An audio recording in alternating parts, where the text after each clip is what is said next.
तो आपके जहन में कभी तो ये सवाल आया होगा कि आखिर कभी किसी वुमेन साइंटिस्ट ने कोई नोबेल प्राइज क्यों नहीं विन किया। तो इस वीडियो को देखने के बाद आपको पता चल जाएगा कि किस तरह वुमेन की जो इतनी मेजर डिस्कवरीज हैं किस तरह उन्हें ओवरलुक कर दिया गया उनके काम को और किस तरह उन्हें इग्नोर किया गया उनके काम को। तो इसे कहते हैं मैटिल्डा इफेक्ट, जो कि एक साइंटिफिक बाइस है जो हमें ये बताता है कि किस तरह साइंटिफिक हिस्ट्री में जो वुमेन के जो काम है उनकी डिस्कवरीज को किस तरह इग्नोर और ओवरलुक कर दिया गया है और बजाय उन्हें क्रेडिट देने के जो सारा क्रेडिट होता है वो मैन को दे दिया जाता है। अब आप ये सोच रहे होंगे कि इसका नाम मैटिल्डा क्यों है, क्योंकि मैटिल्डा इफेक्ट का नाम 19th सेंचुरी की अमेरिकन राइटर और एक्टिविस्ट के नाम पर रखा गया है जिनका नाम था मैटिल्डा जोसलीन जेज, और इस टर्म को 1993 में एक अमेरिकन साइंस हिस्टोरियन मार्गरेट रोसेटर ने कॉइन किया था।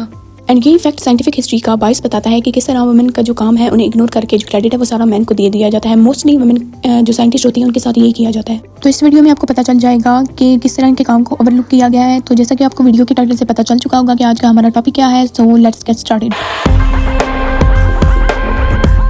सब तो आपको एग्जैक्ट पता चल चुका होगा कि एग्जैक्टली मैटिल्डा इफेक्ट है क्या, लेकिन इसके कुछ एग्जांपल्स देखते हैं जो कि साइंस का बहुत बड़ा बाइस है। तो स्क्रीन पे ये हैं जोसलीन बेल बर्नल, जो कि एक यंग फीमेल स्टूडेंट थी जिन्होंने 1967 में स्पेस के रेडियो सिग्नल्स को स्टडी करते हुए पहला पल्सर डिस्कवर किया।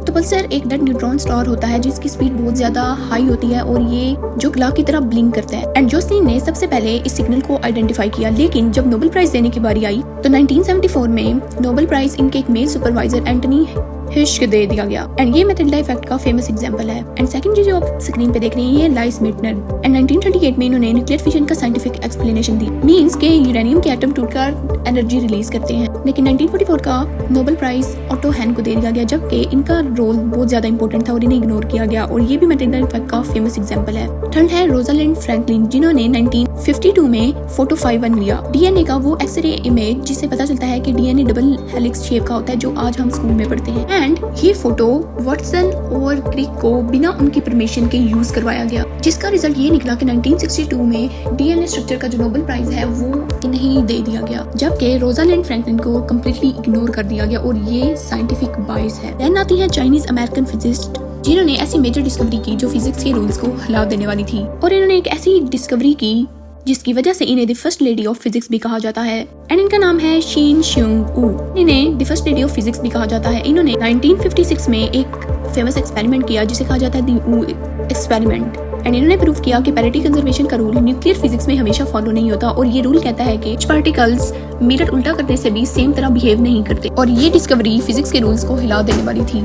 इस ब्रेक थ्रू का थ्योरेटिकल काम दो चाइनीज मेल फिजिक्स ने किया। First is Tsung Dao Lee and second is Chen Ning Yang. But here is the truth, इसको एक्सपेरिमेंटली प्रूव करने का पूरा काम शिन श्यूंग ने किया था। बट स्टिल इतनी मेरी डिस्कवरी करने के बाद भी जो नोबेल प्राइज है 1957 में जस्ट ली और यंग को मिला। सो अभी तक ये सबसे मोस्ट फेमस एग्जांपल्स थी, और आपको पता चल चुका है कि किस तरह जो वुमेन साइंटिस्ट हैं उन्हें कितनी बुरी तरह से इग्नोर किया गया। उन्होंने इतनी मेजर डिस्कवरीज की, लेकिन सारा क्रेडिट उनके मेल कोलीग्स को दे दिया गया। एंड दैट इज वाई कि लोगों में आज इतनी अवेयरनेस नहीं है, बिकॉज हिस्ट्री हमेशा सच नहीं होती, उसमें ऐसे मेन पॉइंट्स होते हैं जो मिस हो जाते हैं। So you have to be careful. And इस साइंटिफिक बाइस से ये पता चलता है कि किस तरह इनकी जो मेजर डिस्कवरीज हैं जिनका आज मोस्ट ऑफ द पीपल इन्हें नहीं पता, सो इसलिए अवेयरनेस ज़रूरी है। एंड आज के लिए इतना ही। एंड अगर आपको ये वीडियो पसंद आई हो तो सब्सक्राइब ज़रूर करना। एंड अल्लाह हाफिज़, see you in the next video.